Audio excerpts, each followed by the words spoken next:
Hello guys, solution chapter में आज हम डिस्कस करेंगे सॉल्युबिलिटी को। सबसे पहले समझते हैं सॉल्युबिलिटी की डेफिनेशन क्या होनी चाहिए और क्या होती है। चलो देखते हैं। हमने एक कंटेनर लिया, इस कंटेनर में हमने वाटर डाल दिया,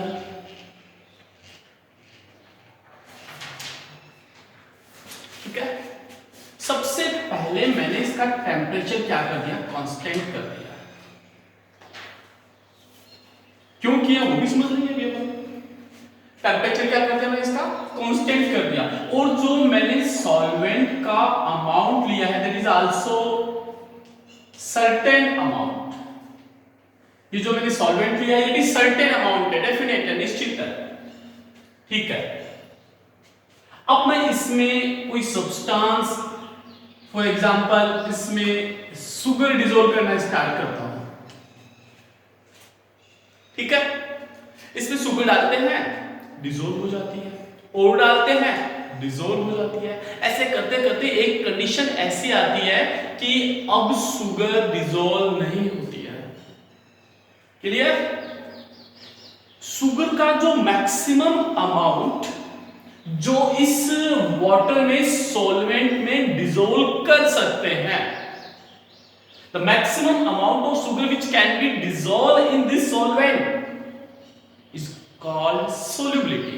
वो शुगर की क्या है, सोल्युबिलिटी है। लेकिन देखो जैसे हम सॉल्वेंट के अमाउंट को ज्यादा कर देंगे, मान लो मैंने इसमें और पानी मैंने डाल दिया तो फिर शुगर और डिसॉल्व कर सकते हैं। अगर मैंने टेम्परेचर को और इंक्रीज कर दिया तो और शुगर डिसॉल्व कर सकते हैं। तो कांस्टेंट टेम्परेचर होना चाहिए और सॉल्वेंट का भी एक सर्टेन अमाउंट होना चाहिए। क्लियर? तो फिर डेफिनेशन निकल के क्या है इससे,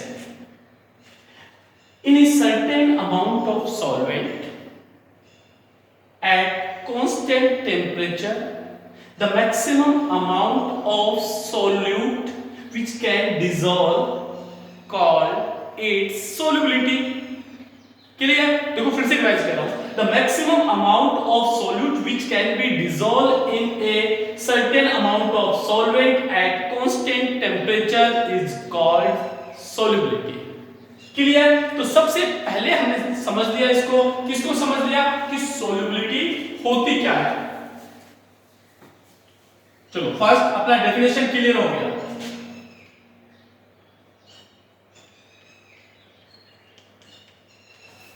हमने डेफिनेशन को क्लियर कर लिया, समझ लिया। सोल्युबिलिटी किसकी किसमें, on the basis of physical state. Physical state के बेसिस पे सोल्युबिलिटी देखते हैं। इसके दो टाइप अपन इसको दो पार्ट में हम इसको डिवाइड कर सकते हैं। One is solubility of solid in liquid, solubility of solid in liquid. And next या another type solubility of gases in liquid. हमें डिस्कस करना है solubility of solid in liquid, solubility of gases in liquid। First of all, what should be the perfect definition of the solubility? We have discussed that the maximum amount of solute which can be dissolved in certain amount of solvent at constant temperature is called solubility। Now, solubility may be solid in liquid, solubility of gases in liquid, और factors affecting, इसके इनको कौन कौन से factors affect करते हैं, factors affecting solubility. तो हमें तीन जो मेन पॉइंट है N T P, three factors affect solubility. N T P solid in liquid, in same way solubility of gases in liquid also affected by three factors N T P। and what is N? It is not normal temperature pressure, it is N is the nature, T is temperature, P is pressure। in same nature, temperature and pressure। तो solubility को कितने factors affect करते हैं, तीन factors affect करते हैं, nature, temperature and pressure. Nature, and pressure. सबसे पहले हम डिस्कस करेंगे solubility of factors affecting solubility of solids in liquid. First of all हम डिस्कस किसको करेंगे, solubility of solids in liquids. और कितने फैक्टर्स हैं उसको अफेक्ट करने वाले, 3 फैक्टर्स हैं। चलो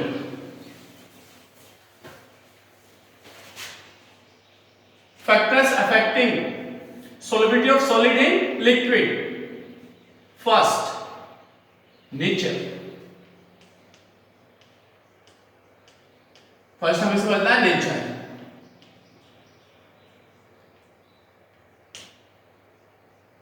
Nature क्यों समझते हैं इसको? Nature में एक स्टेटमेंट है जिसको हमें ध्यान रखना है। Like dissolve like. Like dissolve like, तो जैसा होता है वो वैसे में ही घुल जाता है। ऑब्वियसली नेचर का भी एक फैक्ट है। कैसे, देखो क्लास में एक इंटेलिजेंट बच्चा या ज्यादा पढ़ने वाला बच्चा होता है, अगर वो किसी कम पढ़ने वाले बच्चे के पास बैठ जाए तो वो अपने आप को एडजस्ट नहीं कर पाता है कि यार ये तो पढ़ता भी नहीं है, पढ़ने भी नहीं देता है। अगर वो पढ़ने वाला बच्चा पढ़ने वाले बच्चे में बैठ जाए तो वो खुश रहता है कि यार ये तो बहुत पढ़ रहा है, मेरे को पढ़ना चाहिए, पढ़ना चाहिए। क्लियर, लाइक डिसॉल्व लाइक, जो जैसा होता है उसी के साथ खुश रहता है, वैसे के साथ ही खुश रहता है। इन सेम वे यहां पे भी यही कॉन्सेप्ट अप्लाई होता है, लाइक डिसॉल्व लाइक नेचर में। कैसे, यहां पे कौन कैसा, कैसे समझेंगे इसको, polar substances can dissolve in polar solvents. फिर से समझना, हम डिस्कस कर रहे हैं factors affecting of solubility sorry factors affecting of solid in factors affecting solubility of solids in liquid, factors affecting solubility of solids in liquids। First हमने देखा nature में कंसेप्ट बना like dissolve like, it means polar substances can dissolve in polar solvents while non polar substances can dissolve in non polar solvents। how, कैसे समझ कर चलो। This one is the NaCl। NaCl में पोल बन रहे हैं, ये पॉजिटिव पोल है, ये नेगेटिव पोल है। So we can say that NaCl is the polar substance and it can be dissolved in water। और ये वाटर में डिसॉल्व हो सकता है, नहीं हो सकता, हो सकता है, क्योंकि वाटर भी पोलर है। पोलर कैसे है, इसमें भी ऑक्सीजन पे पार्शियली नेगेटिव चार्ज है, हाइड्रोजन पे पार्शियली पॉजिटिव चार्ज है। Then this one is also polar and this one is also polar। So polar substances can dissolve in polar solvent। Clear, और एग्जांपल देखते हैं, ग्लूकोज और sugar.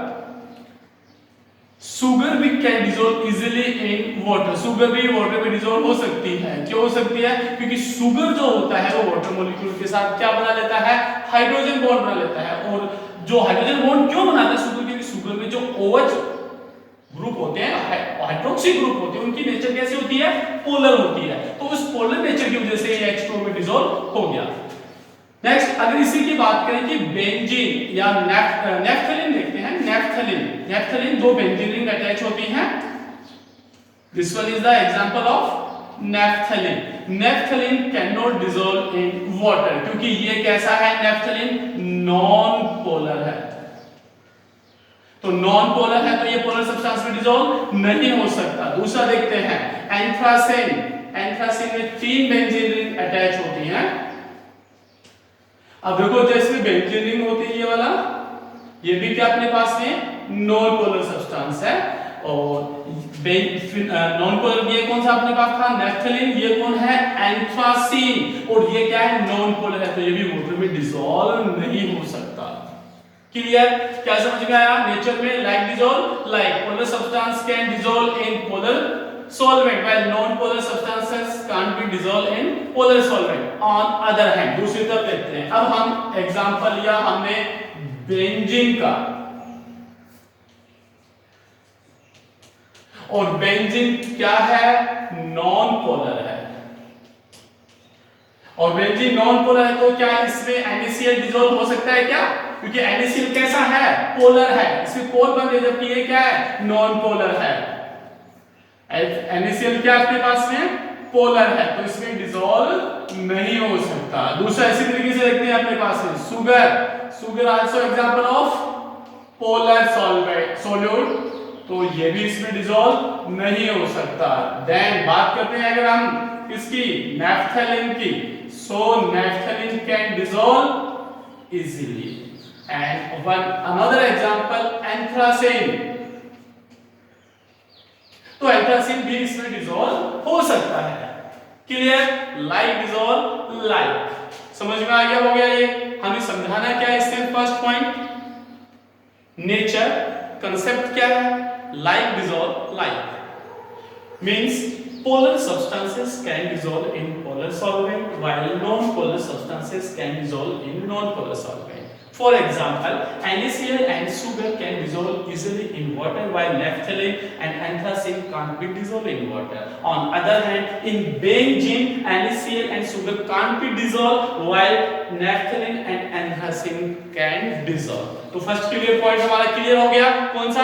Nature. Next देखते हैं इसका अगला पॉइंट। कितने पॉइंट थे हमारे पास में? 3 पॉइंट थे। कौन कौन से थे? N, E, P. N means nature, और नेचर को हमने डिस्कस कर लिया है। Now we have to discuss another point. T means temperature.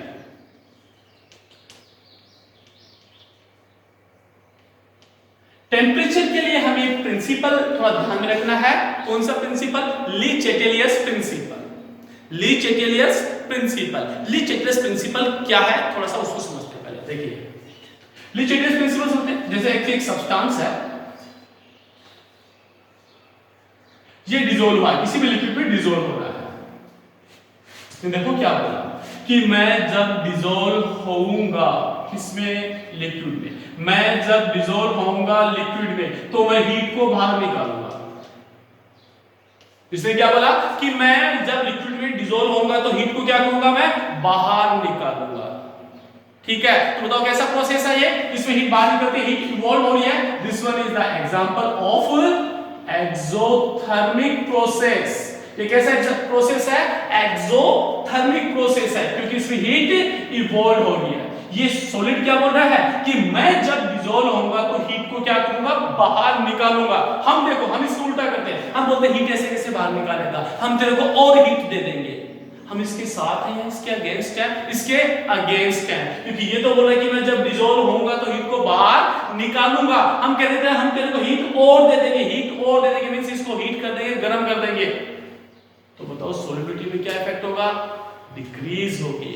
क्यों? क्योंकि ये जब डिसॉल्व हो रहा है तो हीट बाहर निकाल रहा है। इसने क्या बोला? जब मैं डिसॉल्व होऊंगा तो हीट को बाहर निकालूंगा। हमने कहा ऐसे कैसे निकालेगा, हम तेरे को और हीट दे देंगे। तो ये बोलेगा और हीट दोगे तो मैं डिसॉल्व नहीं करूंगा। क्लियर? हाँ बिल्कुल। If the process is exothermic, then on increasing temperature solubility will decrease according to Lee Chatelius principle. अगर इसका इनवर्स हो, उल्टा हो, if ये हीट को एब्जॉर्ब करे means प्रोसेस कैसा हो हमारे पास में? एंडोथर्मिक हो, then on increasing temperature solubility will increase। देखो समझना, ये क्या बोल रहा है? जब मैं डिसॉल्व होऊंगा हीट को लेऊंगा, हीट मेरे को चाहिए। जब मैं डिसॉल्व होऊंगा तो मेरे को हीट चाहिए। हम कह रहे हैं कि हम तेरे को हीट देंगे। दोनों साथ साथ है कि नहीं है? ये हम इसके साथ है कि नहीं है? तो इसकी सॉलिबिलिटी क्या होगी? इंक्रीज होगी। क्लियर? तो कंक्लूजन क्या निकला हमारे पास टेंपरेचर में? If process is exothermic, if process is exothermic, then on increasing temperature solubility will decrease। Clear? Exothermic process, heat बाहर निकलेगी, del H will be negative। Change in enthalpy क्या आएगा? नेगेटिव साइन होता है इसका। Second, if the process is endothermic, endothermic means sign del H is positive, then on increasing temperature solubility will increase। Clear? दोबारा समझते हैं पूरे points को। Effect of temperature can be explained on the basis of Le Chatelier's principle. According to this principle, if the solubility of a substance is an exothermic process, then on increasing temperature solubility will decrease. On other hand, if the process is endothermic, then on increasing temperature solubility will increase। आ गया समझ में? Next, कितने point है हमारे पास में? तीन, nature, temperature and pressure. दो points को हमने डिस्कस कर लिया है, नेचर और टेम्परेचर को। थर्ड पॉइंट हम डिस्कस कर रहे हैं, that is pressure. Effect of pressure on solubility of solid in liquid. अब देखिए समझिए, ये दीवार है, इस दीवार को, इस बोर्ड को रोज आके मैं यहां से धक्का लगाता हूं, क्या मैं इसको कंप्रेस कर सकता हूं? क्या ये बोर्ड में एक दिन मेरा टारगेट क्या है, इस बोर्ड को दबा दूंगा यहां से? पॉसिबल है क्या ऐसा? नहीं है, क्योंकि सॉलिड को हम कंप्रेस नहीं कर सकते। मींस इस सॉलिड पे मेरे प्रेशर का कोई इफेक्ट नहीं हो रहा है। क्या हम एक लीटर दूध लाके उसको प्रेशर लगा के उसको आधा लीटर बना सकते हैं क्या? पॉसिबल है क्या ऐसा? नहीं है। मींस सॉलिड और लिक्विड पे प्रेशर का कोई इफेक्ट नहीं होता है। So there is no effect of pressure on solubility of solid and liquid. तो सॉलिड की सॉलिबिलिटी पे, लिक्विड की सॉलिबिलिटी पे कोई इफेक्ट ही नहीं पड़ेगा, because there is no effect of pressure on solid and liquid. Clear? समझ में आ गया? देखिए, हम डिस्कस कर रहे थे सोलिबिलिटी को। सबसे पहले हमने समझा सोलिबिलिटी की डेफिनेशन को, फिर हम डिस्कस कर रहे हैं सोलिबिलिटी के टाइप्स को, solubility of solids and liquid, solubility of gases and liquid. फिर हमने इसके फैक्टर्स देखे, फैक्टर्स अफेक्टिंग सोलिबिलिटी। तो पहले हमने फैक्टर्स देखे किसके? सोलिबिलिटी एंड लिक्विड, सॉलिड की लिक्विड के अंदर। तो कितने फैक्टर हैं? तीन factor, nature, temperature and pressure. Clear? अब हमें सेकंड पोर्शन में जाना है, किसकी? Solubility of gases and liquid. कितने फैक्टर्स अफेक्ट करते हैं इसको? तीन फैक्टर्स अफेक्ट करते हैं। कौन कौन से करते हैं? Nature, temperature and pressure. तो फर्स्ट पॉइंट देखते हैं, नेचर।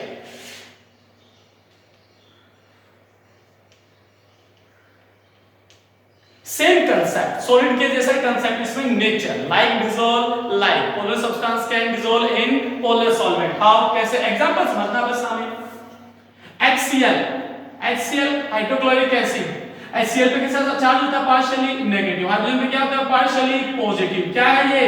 पोलर सब्सटेंस, क्योंकि पोल बन रहे हैं, positive and negative pole. Oxygen, O2 दोनों की इलेक्ट्रोनेगेटिविटी क्या है? सेम है। It means O2 will be non polar. Clear? HCl कैसा है? पोलर है। वाटर क्या है? नॉन पोलर है। तो बताओ, वाटर में सोलिबिलिटी किसकी ज्यादा होगी? Which gas can be dissolved easily in water? In case of HCl and oxygen. So HCl can dissolve easily. Why? Because H2O and HCl both are polar. Like dissolve like. Clear? तो nature में कोई खास नहीं है। छोटे से example से हमने इसको समझ लिया। नेक्स्ट समझते हैं टेम्परेचर। नेक्स्ट पॉइंट अपना टेम्परेचर,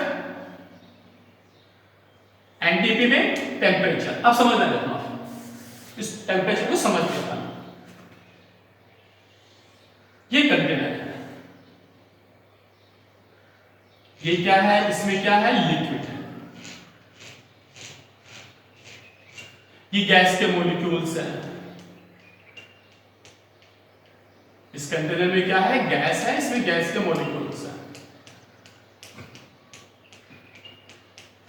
Before dissolving the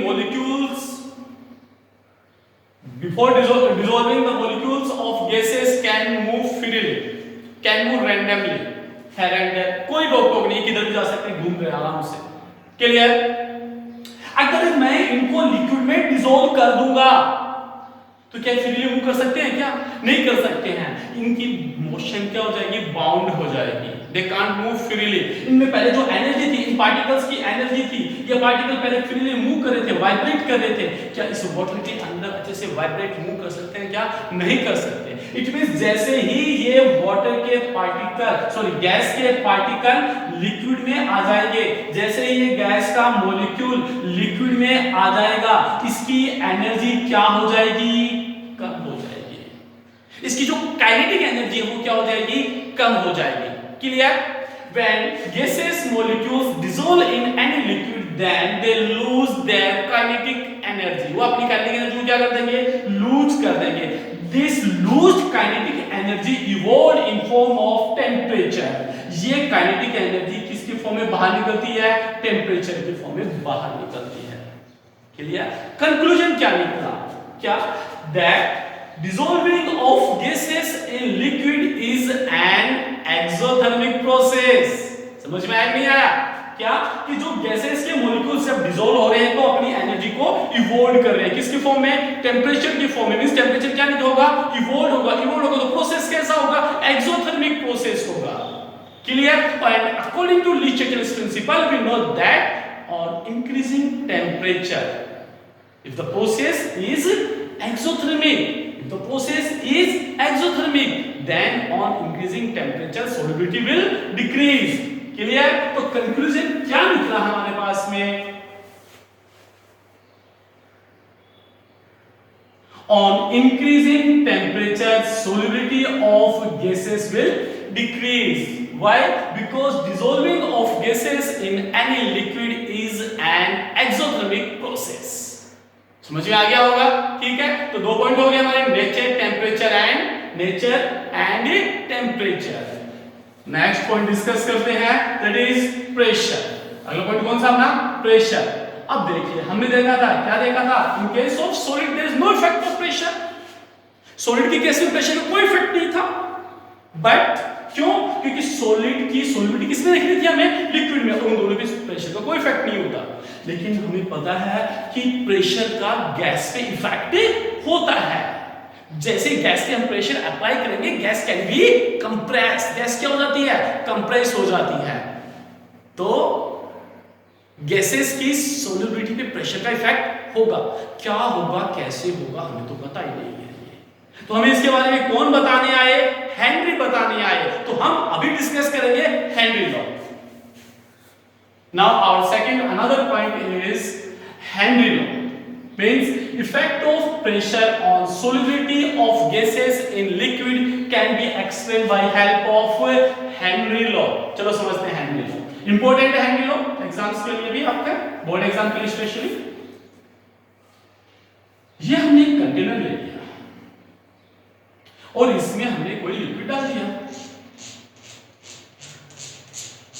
इस लिक्विड के ऊपर वाले पार्ट में, अपर पार्ट में, गैसेस के ऊपर यहां पे गैस है।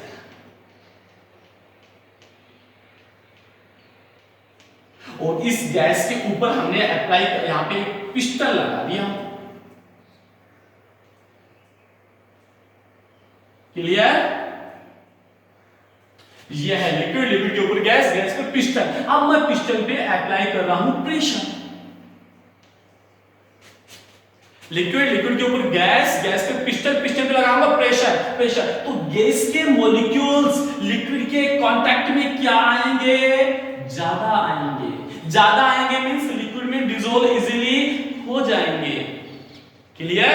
यही तो है हेनरी लॉ। क्या है Henry law? Solubility of gases in liquid is directly proportional to pressure. Pressure solubility क्या होता है, डायरेक्टली प्रोपोर्शनल होता है। This is called Henry law. इसी को क्या बोलते हैं अपन, हेनरी लॉ। हेनरी लॉ को इस तरीके से भी डिफाइन कर सकते हैं। Henry law can be defined as following also. How, समझते हैं, ध्यान से समझना, कंसेप्चुअल न्यूमेरिकल यही से बनता है। देखिए, जब इस पे प्रेशर अप्लाई करेंगे, गैसेस की सॉल्युबिलिटी क्या होगी, बढ़ेगी। तो गैस का मोल फ्रैक्शन, इसमें mole fraction of gas, mole fraction क्या है, what is mole fraction? Mole fraction is the unit of concentration. If on applying, as we know that on applying pressure, dissolution of gases in liquid will increase, or we can say that concentration of gas is increasing in liquid,